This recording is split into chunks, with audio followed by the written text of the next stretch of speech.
પક્ષીઓએ પાણી પાયું. એક નાનકડું છોડ હતું. એ બહુ જ પતલું હતું. એના થોડા પાંદડા ઉગ્યા હતા. એક દિવસ એક બકરીનું ટોળું ત્યાંથી પસાર થયું.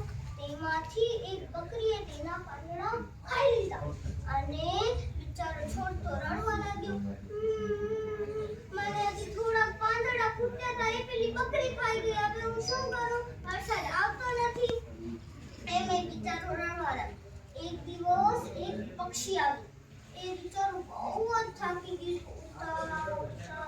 એ જેમ એ છોડ પર બેસવા ગયો એમ એ છોડ ભડકી ગયો અને કહ્યું, અરે તું જોતો નથી હું કેવો સાવ દુબળો પુતળો છું? હું ક્યાં મરી જઈશ? તો વરસાદ આવતો નથી. પેલી બકરી મારા પાંદડા ખાઈ ગઈ. મારા મૂળ પાણી પીવા માટે સુકાય છે. તો બિચારો પક્ષી ઉદાસ થઈ બસ બીજું પક્ષી એ બીજું પક્ષી એ છોડને પૂછે છે, તું સાવ દુબળો પુતળો કેમ છે? તારા ઉપર તો ફળ ફૂલ પણ નથી. ફળ ફૂલ શું, તારા ઉપર તો પાંદડા પણ નથી. તો એ કહે છે કે વરસાદ આવતો નથી. પેલી બકરી મારા પાંદડા ખાઈ ગઈ અને મારા મૂળ પાણી પીવા માટે સુકાય છે. હું શું કરું? તો એ પક્ષી સોચવા લાગ્યું અને ફટાફટ ઉડતું એક નદી પાસે ગયો. એ નદીમાંથી થોડુંક તાજ પાણી ભરી ઉડતું એ છોડને પાયું. એ છોડને તો બહુ જ દિવસની તરસ હતી. આટલા પાણીથી તો એની તરસ બુઝાય નહીં. તો એને ઉડતા વૃક્ષ પાસે આવ્યું અને એ ચકલી, પોપટ, મેના બધાને બોલાવ્યો અને કહ્યું, હાલો, મારું એક નાનકડું છોડ મિત્ર છે, એને બહુ જ તરસ લાગી છે. તો એને કહે છે કે હાલો આપણે એની મદદ કરવી જોઈએ. તો બધા કહે છે હા હાલો. ફટાફટ એ બધા ઉડતા નદીમાંથી બધા પાણી ભરી ઉડતા એ છોડને કહે છે. એમ 5 અથવા 7 વખત કર્યું અને રોજ આમ જ કરતા રહે.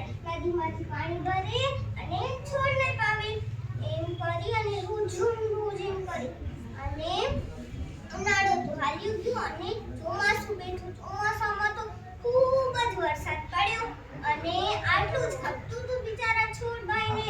તો ફૂલ જ વરસાદ પડ્યો હતો અને આજે વૃક્ષ બહુ જ મોટું થઈ ગયું છે. એના ઉપર પક્ષીઓ કલરવ કરે, ગીતો ગાય.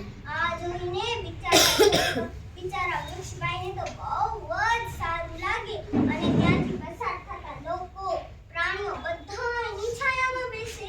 આ જોઈને બિચારા વૃક્ષભાઈને બહુ જ સારું લાગે. એક દિવસ સાંજનો ટાઈમ હતો. આકાશમાંથી વાદળી આવીને વૃક્ષ પર બેસી ઝરમર વરસવા લાગી.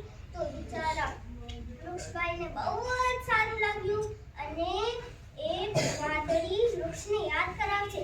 ઓ કેમ છો વૃક્ષ દાદા? તમને ખબર છે તમે પેલે કેવા હતા? તો વૃક્ષને યાદ આવ્યું, અરે હા, હું તો પેલે સાવ દુબળો પતલો હતો. મને તો પંખીઓએ આ બધું મોટું કર્યું છે. પંખીઓનું કેટલા વખાણ કરીએ એટલા કમ છે. આ વાર્તામાંથી આપણને એ શીખવા મળે છે કે જેમ પક્ષીઓએ પેલા છોડની મદદ